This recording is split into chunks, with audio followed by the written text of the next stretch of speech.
नमस्कार, मैं हूं आंचल सिंह और आपका स्वागत हमारे चैनल पर। कानपुर का खूंखार अपराधी जिसने 2 जुलाई को 8 पुलिस वालों की हत्या की थी और अब उसे मौत के घाट उतार दिया गया है, क्योंकि कल उसे गिरफ्तार किया गया था और 24 घंटे के अंदर ही उसे मार दिया गया, क्योंकि जिस तरीके से वो भागने की कोशिश कर रहा था। और ये मोस्ट वांटेड विकास दुबे को एसटीएफ में मुठभेड़ में उसके बाद ढेर कर दिया गया। तो इस दौरान पुलिस के 4 जवान भी घायल हुए हैं और इस पर सियासत भी हो रही है। राजनीति करने वाले कल कुछ और कह रहे थे, आज कुछ और कह रहे हैं, और इससे पहले जब उसकी गिरफ्तारी नहीं हुई थी उससे पहले वो कुछ और कह रहे थे।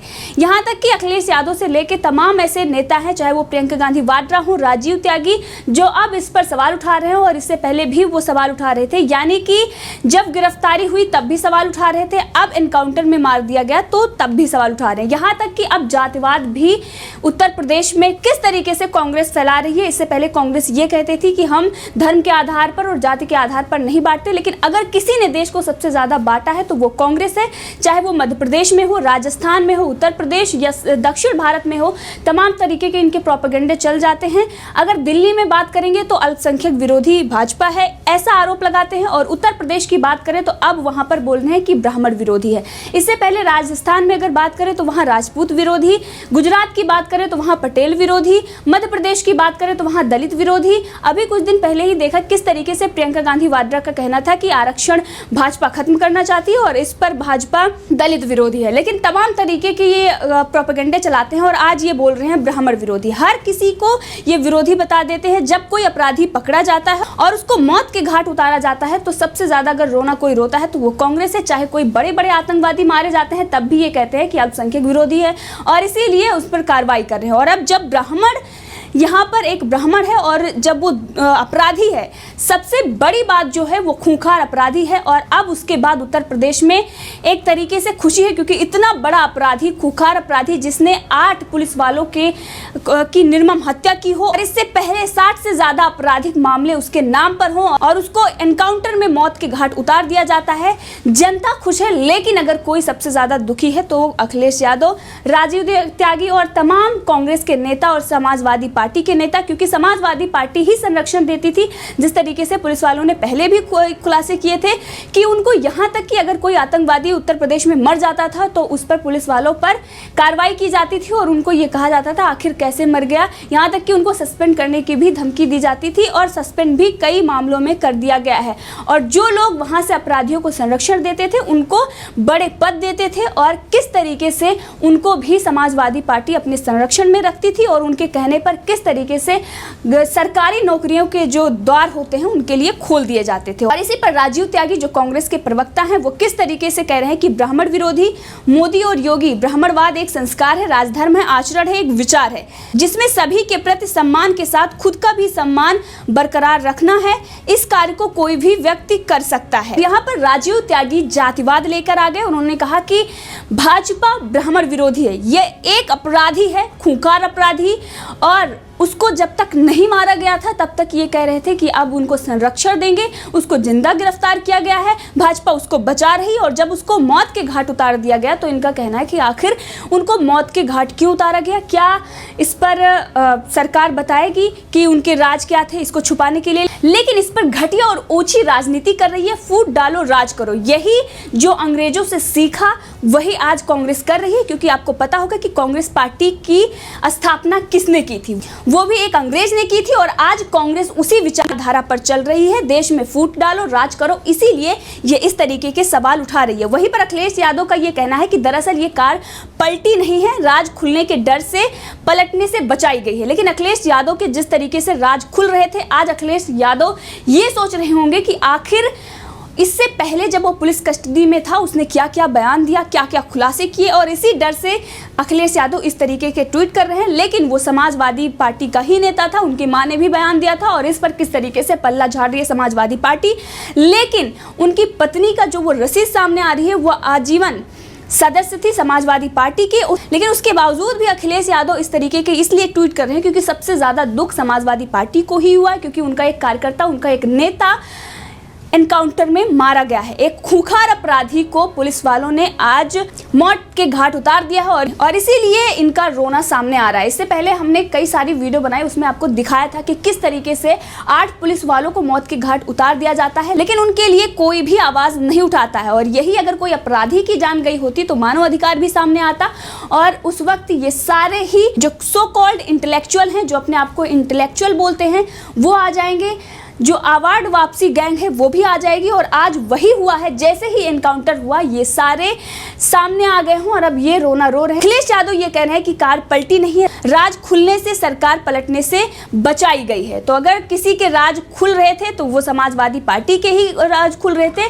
वो तो अगर भागता नहीं वहां से और अगर पुलिस वाले उसको बकायदा वहां से अगर अच्छे से ले आते और उसके बाद बड़े बड़े अगर खुलासे होते तो वो समाजवादी पार्टी के ही होते। इसीलिए आज अगर चैन की सांस भी कोई ले रहा होगा तो समाजवादी पार्टी, और अगर दुख भी किसी को होगा तो वो समाजवादी पार्टी, क्योंकि उनका ही कार्यकर्ता और उनका ही नेता था। लेकिन इस पर भी राजनीति करने के इससे बाज नहीं आ रहे। आप लोगों को पता होगा ये किस तरीके से अभद्र भाषा का प्रयोग करते हैं और इस वक्त भी ये किस तरीके से सवाल उठा रहे थे।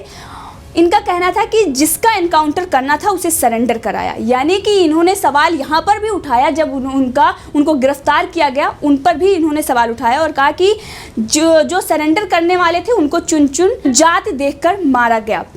यानी कि अब पहले जब गिरफ्तारी हुई तब भी समाजवादी पार्टी ने सवाल उठाए कि आखिर उनको सरेंडर कराया गया है, उनको गिरफ्तार नहीं किया गया है, आखिर उनका एनकाउंटर क्यों नहीं किया गया। और जब एनकाउंटर कर दिया गया तो बोल रहे हैं कि एनकाउंटर क्यों किया गया। इस पर आईपी सिंह ने ट्वीट करते हुए लिखा कि ये बाबा योगी आदित्यनाथ का इंसाफ है। यानी कि जिस तरीके से उनके जो गुर्गे थे उनका एनकाउंटर किया गया था उस पर इन्होंने सवाल उठाया था, आखिर इनको क्यों मारा गया और उसको सरेंडर कराया गया। और जब उस अपराधी का भी एनकाउंटर किया गया तो उस पर भी सवाल उठा रहे हैं और ये तमाम तरीके के प्रोपेगेंडे फैला रहे हैं। और इस पर प्रियंका गांधी वाड्रा भी राजनीति करने आ गए, क्योंकि उत्तर प्रदेश में कोई घटना हो और प्रियंका गांधी वाड्रा उस पर घटिया और ओछी राजनीति ना करें, ऐसा हो ही नहीं सकता। और इसलिए प्रियंका गांधी वाड्रा ने भी इस पर ट्वीट किया और उन्होंने कहा कि अपराधी का अंत हो गया, अपराध हो और उसको संरक्षण देने वालों का क्या होगा। और इस पर जनता उन्हें खुद जवाब दे रही है। जनता खुद कह रही है कि प्रियंका जी आपका दर्द हम समझ सकते हैं। और वो समाजवादी पार्टी का ही नेता था, लेकिन उस पर वो सवाल उठा नहीं रही है। और वहीं पर मायावती का भी इस पर ट्वीट आया, उन्होंने कहा कि इसकी सीबीआई जांच होनी चाहिए। और इस पर मायावती ने ट्वीट करते हुए लिखा कि कानपुर पुलिस हत्याकांड की तथा साथ ही इसके मुख्य आरोपी दुर्दांत विकास दुबे को मध्य प्रदेश से कानपुर लाते समय आज पुलिस की गाड़ी के पलटने व उसके भागने पर यूपी पुलिस द्वारा उसे मार गिराए जाने आदि के समस्त मामलों की माननीय सुप्रीम कोर्ट की निगरानी में निष्पक्ष जांच होनी चाहिए। ये उच्च स्तरीय जांच इसलिए भी जरूरी है ताकि कानपुर नरसंहार में शहीद हुए 8 पुलिसकर्मियों के परिवार को सही इंसाफ मिल सके। साथ ही पुलिस व आपराधिक राजनीतिक तत्वों की गाठजोड़ की सही शिनाख्त करके उन्हें भी सख्त सजा दिलाई जा सके। ऐसे कदमों से यूपी अपराध मुक्त हो सकता है। यानी कि उत्तर प्रदेश की पूर्व मुख्यमंत्री मायावती इसलिए जांच चाहती है ताकि उन 8 पुलिस वालों को इंसाफ मिल सके और जिस तरीके से राजनीतिक और पुलिस वालों का भी इसमें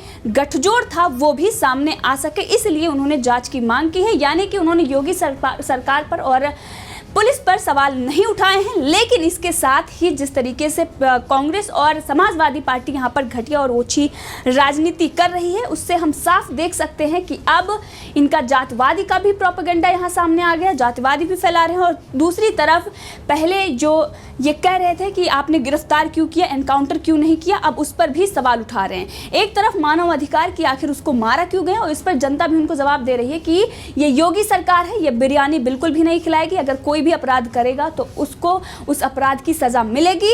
और जिस तरीके से वो भागने की कोशिश कर रहा था और वहां पर अगर उसको मारा नहीं जाता तो वो भागने में कामयाब हो सकता था। और उस पर भी सवाल ये उठाते कि उसको संरक्षण देने के लिए उसे छोड़ दिया गया और पुलिस नाकाम है, क्योंकि इससे पहले भी उन्होंने सवाल उठाए थे कि उत्तर प्रदेश पुलिस और योगी प्रशासन जिस पर इतनी वाहवाही योगी सरकार लूट रही थी, आखिर वो इस दुर्दांत अपराधी को पकड़ने में नाकाम क्यों है। और जब उसको पकड़ लिया गया तब उस पर भी सवाल, और जब उसका एनकाउंटर कर दिया गया तो उस पर भी सवाल, यानी कि कोई भी घटना होगी तो उस पर सवाल ये खड़ा करेंगे। पहले ये किस तरीके से गिरगिट की तरह ये रंग बदलते हैं कि उसे देखकर गिरगिट भी शर्मा जाएगा कि तुरंत ही इनका बयान किस तरीके से आता है और तुरंत ही इनका बयान पलट जाता है। इससे पहले भी राजदीप सरदेसाई ने भी इस पर ट्वीट किया था और उन्होंने कहा था कि उसको एनकाउंटर में मार दिया जाएगा। हमारे एक जानने वालों ने हमें बताया है तमाम तरीके की, और जैसे वो गिरफ्तार होता है उस पर ये सवाल खड़े करते हैं कि अब उसने सरेंडर कर दिया। तमाम तरीके की कहानियां बनाई जाती हैं और अब जब उसका एनकाउंटर हो गया है, वो भागने की कोशिश कर रहा था,